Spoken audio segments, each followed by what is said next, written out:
என்னடா வரிசையா நிக்க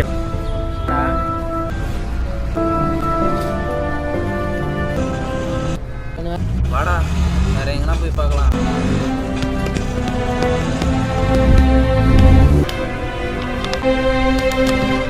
அண்ணா பிளாக் டீடாங்க போவோம். என்ன தம்பி சாப்பாடு பிடிக்கலையோ? ரொம்ப யோசிக்கிற. உழைச்சி பார்த்தா தாப்பா தெரியும். அவ்வளோ வாய்க்கு ருசியாக தேடுதோ உழைச்சி பாரு, இப்போதான் மேலுவாள் வலிக்கிற தெரியும்.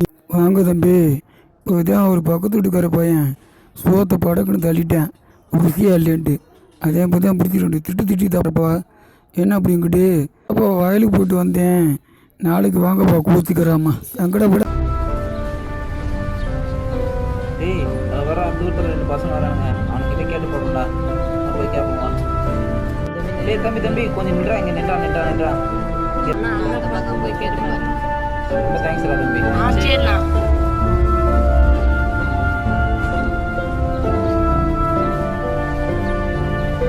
டேய் அங்கே ஒருத்தர் இருக்காரா, வாடா அவர்கிட்ட கேட்டு பார்ப்போம். சரிதான்.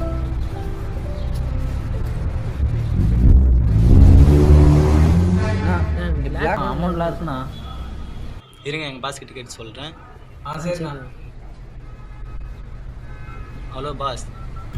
சரிங்க சரி ஓகே பாஸ். சரி வாங்க போகலாம்.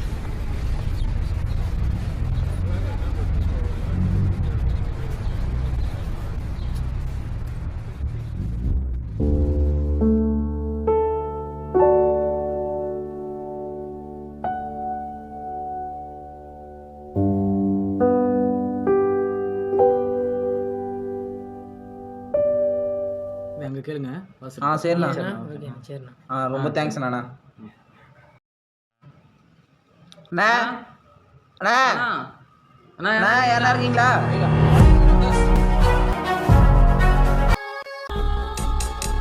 தண்ணி இருக்காண்ணா? இருக்குப்பா.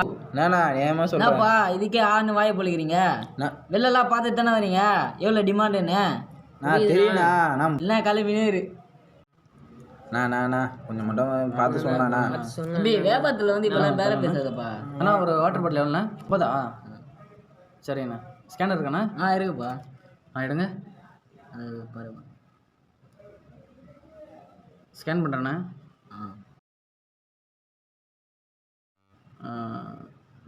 போட்டேண்ணா.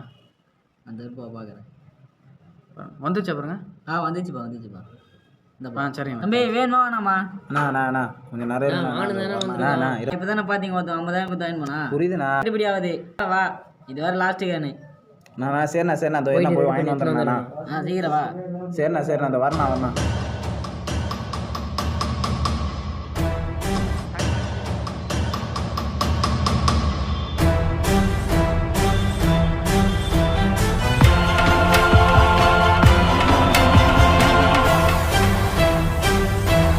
இப்போ புரியுதாங்க நான் ஏன் எவ்வளோ கோவப்பட்டேன்.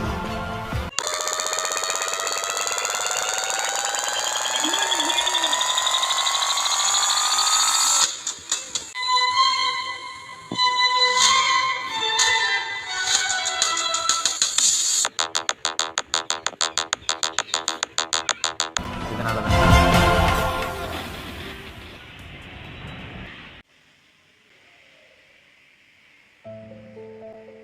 ஹலோ அப்படியே பாத்ரூமில் பேக்கெட் வச்சுருக்கேன். நம்புறதுக்கு ஒரு 20 நாள் ஆகுது.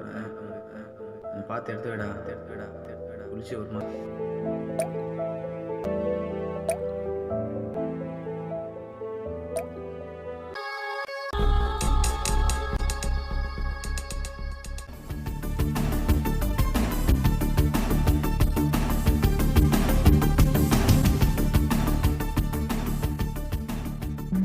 வணக்கம். இன்றைய முக்கிய செய்திகள். சென்னை கோடம்பாக்கம் பகுதியில் ரங்கராஜ் என்பவர் வீட்டில் நேற்று இரவு 1/2 லிட்டர் தண்ணீரை திருடியதால் அப்பகுதி மக்களிடையே பதட்டம் ஏற்பட்டுள்ளது.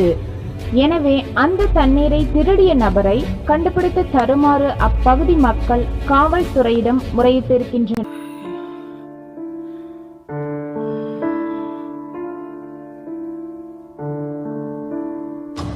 மாப்பிள்ள சட்டியில் கொஞ்சோண்டு கஞ்சி இருக்கு. மாப்பிள்ள வயலுக்கு போட்டு வந்தனால ஒரே கலப்பாக இருக்குது. சரியா, ஒரு பச்சை மிளகா ஒன்று எடுத்துக்கிட்டு நான் ஒரு வெங்காயம் எடுத்துக்கிட்டு ஊறுகாய், சரியா, எலுமிச்சம்பழம் ஊறுகாய் ஊற வச்சுருக்கேன். அதை எடுத்துக்கிட்டு கொஞ்சம் குடுன்னு ஓடியாங்க மாப்பிள்ள. போயிட்டாரேன் மாமா. என்னங்க அந்த காலம் மாதிரி கஞ்சி, பரோட்டா, சப்பாத்தி, சிக்கன், மட்டன் இப்படி சாப்பிடணுங்க.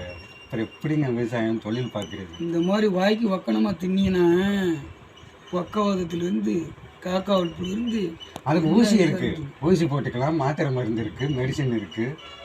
அப்போது சீக்கிரம் ஆண்டு சங்கு ஊதிடும் உங்களுக்கு. நானே ஆப்ரேஷன் பண்ணிவிடுறேன். வெளிநாட்டு உங்களுக்கு தெரியல தம்பி, இல்லை வாய்க்கு தொண்டைக்கு ருசியாக தெரியும் எல்லாமே. பாரு, அந்த கோழிலேருந்து சிக்கன்லேருந்து அம்பூட அந்த இன்ஜெக்ஷன் ஊசியில் தாப்பா எல்லாமே போட்டு பண்ண. நாட்டுக்கோழி இருக்குல்ல, சரிப்பா, அது ஏற்றுக்கிறேன். நாட்டு முட்டை இருக்குது, படிச்சவங்க சொல்லிட்டா ரைட்டுப்பா. நான் இன்னும் சொல்கிறேன், அந்த காலத்து சோறு மாதிரி வராதுப்பா. கம்பம் கூழி, என்ன, கத்திரிக்காய், தக்காளி, புளி, ஏன் அந்த காலத்து ஒரு நவரசம் மாதிரி அதெல்லாம் சாப்பிட்றது. இஞ்சி இதெல்லாம் சாப்பிட்றது நமக்கு எவ்வளோ உடம்புக்கு நல்லது தெரியுமாப்பா. நீங்கள் இந்த கோழி, பிரியாணி, புரோட்டா, இட்லிலாம், இட்லி கூட உடம்புக்கு நல்லதுதான். சரி, உங்களுக்கு இந்த பிரியாணி இட்லியை கண்டுபிடிச்சதே சீனா நாடுங்க. இட்டாலிங்கிற ஊர், அதுதான் இட்லியை கண்டுபிடிச்சது. அது வந்துப்பா நாட்டை அழிக்கிறக்காக அந்த ருசியான இது ஊரா கொண்டாந்துருக்காங்க. சரி, உங்களுக்கு அப்படியே இட்லி சாப்பிட்றீங்க. என்னப்பா இட்லிங்கிறது பேர் வந்தது இட்டாலிங்கிற ஊரை பேரை வச்சு தான் இட்லி வந்துச்சு. அப்படியாப்பா, எனக்கு தெரியலப்பா. நாங்கள் அந்தளவுக்கு படிக்கலப்பா. நாங்கள் ஏட்டு பிடிப்பு அன்றைக்கெலாம் வந்து கொட்டையில் தான்ப்பா எங்களுக்கு காய்ங்க ஆனாச்சாலாம் சொல்லி கொடுத்தாங்க. உங்கள் படிப்புக்கு நாங்கள் வரல. இன்னும் சொல்லவாப்பா, இன்னமும் நீங்கள் அந்த காலம் மாதிரியே அது என்னமோப்பா டிஜிட்டல் உலகம் முடிய அப்படின்னா என்னன்னே தெரியலை. எங்கள் காலத்தில் அப்படி தெரியல. அப்படி என்னதாப்பா டிஜிட்டல் உலகம்னு கண்டுபிடிச்சிருக்கு சொல்லுங்க. டிஜிட்டலுங்கிறது அந்த காலத்து முறைப்படி இப்போ லேட்டஸ்ட்டாக கொண்டு வந்திருக்கோம். நீங்கள் அப்போ தோசை கல்லில் சுடுவீங்க, இப்போ மிஷினில் கொண்டு வந்திருக்கோம். வேலை உட்காந்து ஈஸியாக பண்ணலாம். அவ்வளவும் நம்ம வயசை கெடுக்கிறக்காண்டி, நம்ம வயசை குறைக்கிறதுக்கு தப்பா இவ்வளோ ஒரு உதனமான வழியெல்லாம் கண்டுபிடிச்சிருக்காங்கப்பா. அது படித்தவங்க என்ன உங்களுக்கு புரியும் நாங்கள் நினைக்கிறோம். படித்தவங்களுக்கு நம்ம மரியாதை மதிப்பு நாங்கள் வச்சுருக்கோம். ஒரு வெளிநாட்டுக்கு போகிறோம், ஊருக்கு போகிறோம், படிக்கிற அளவுக்கு நமக்கு தெரிஞ்சுக்கிட்டா போதும். ஒரு 4 எழுத்து தெரிஞ்சுக்கிட்டா போதும்ப்பா. ஒன்று ஞாபகம் வச்சுக்கோங்கப்பா, அந்த அந்நிய நாட்டுக்காரவங்க என்ன ஒரு சதி திட்டங்களில் ஒரு நாள் இல்லாட்டினாலும் பாருங்கள், இந்த சோத்துக்காண்டி இது கிடைக்கலையே அப்படிங்கிற நீங்கள் இந்த ருசியான ஐட்டத்தை நினைக்கிறீங்க. திடீர்னு ஒரு காலத்தில் இந்த ருசியான ஐட்டத்தை நிப்பாட்டிடுவாங்க. அப்போ இந்த விவசாயம் தெரியாது. இந்த விவசாயத்தை நீங்கள் கற்றுக்கிட்டீங்கன்னா உங்களில் வந்து ரத்தத்தில் கலந்த மாதிரி, சரியா, முன்னோர்கள் காலத்தில் உள்ளது மாதிரி. ஏன்னா ரத்தத்திலே கலந்ததுனால இது என்றைக்கும் மறையாது. இந்த டிஜிட்டல் உலகம், அந்த உலகம், இந்த உலகம் கண்டுபிடிப்பு, இதை பூரா நம்ம அழிவை நோக்கி போயிட்டோம்ப்பா. இதை நீங்கள் புரிஞ்சுக்கிறவே நினைக்கிறேன் படித்தவங்க, சரியா. அதனால் கொஞ்சம் சிந்திங்க, விவசாயத்தை கைப்பற்றுங்க, விவசாயத்தை காப்பணும்னு நினைங்க, சரியா. எவ்வளோ விவசாயத்தை நீங்கள் கற்றுக்கணும்னு நினைக்கிறீங்களோ அவளுக்கு உங்களுக்கு பின்னாடி கை கொடுக்கும். ஆனால் ஒன்று சொல்கிறேன் கேட்டுங்க, விவசாயம் அழிஞ்சிருச்சுன்னு வச்சுங்க, கண்டிப்பாக அடுத்த நாட்டுக்காரங்க அந்நிய நாட்டுக்காரங்கிட்ட கண்டிப்பாக நம்ம சோத்துக்காண்டி உங்கள்கிட்ட கையேந்தி கேட்குற அளவுக்கு நிலைமை வந்துடும். அதனால் விவசாயத்தை எவ்வளோ கற்றுக்கிறீங்களோ அவ்வளோக்கும் உங்களுக்கு உயிர் கொடுக்கும். இந்த தண்ணி என்ன, பச்சை பயிர், இது பூராமே நமக்கு தாய் பாலுக்கு சமம். தாய் நமக்கு எப்படி பால் விட்டு வளர்த்தாங்களோ அதுக்கு சமம். நமக்கு ஆயுளும் கெட்டி எந்த நோய் நொடியும் வராதுப்பா. இன்னைக்கு டிஜிட்டல் உலகம் நல்லா இருக்கலாம். மறந்துடாமல் செஞ்சிருக்கீங்கல்ல? கண்டிப்பாக செஞ்சிருக்கீங்களப்பா. ரொம்ப சந்தோஷமாக இருக்குது கேட்குறதுக்கு. ஏன்னா உங்கள் காலம் இளைஞர்கள் காலம், இந்த காலம் முடிஞ்சு வச்சுப்பா. மறந்துடாமல் செஞ்சுருக்குப்பா.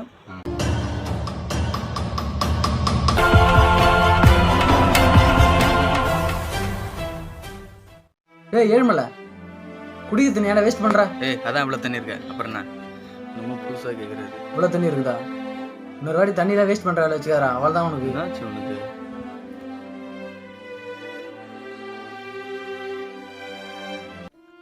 கனவுல நடந்த மாதிரி நிஜத்தில் நடந்தா?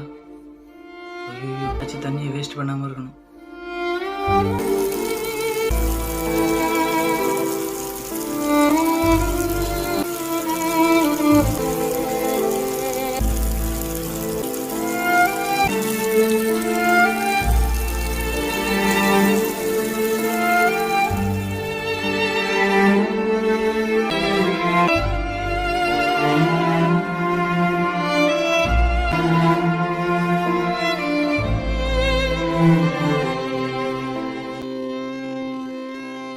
நிலை மாற வேண்டும், புறப்படடா. உழவனுக்கு நல்வழி சொல்லடா.